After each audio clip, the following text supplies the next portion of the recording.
Dnes som vymenil svoj stôl za hlínu a trávu. Teploty klesli, tak som vzal svoj žurnál do parku, aby som doň pridal zápis na voľnú tému. Zobral som si len minimum pomôcok a tak som bol nútený improvizovať.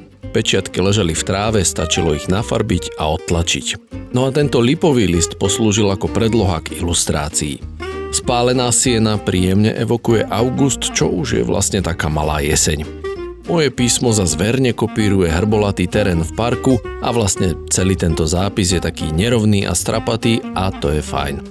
Ostala mi kvapka kávy, tak som ju vylial na papier, nechal náhodu, aby sa postarala o tvar a potom som výsledku už len trochu pomohol dokreslením šálky.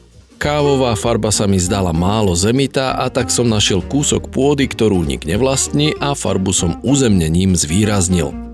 Pridám ešte nápis, kde vznikol tento zápis, na záver môj podpis a máme to. A ako som už dávnejšie povedal, ak sa vám toto video páči, tak to úplne stačí.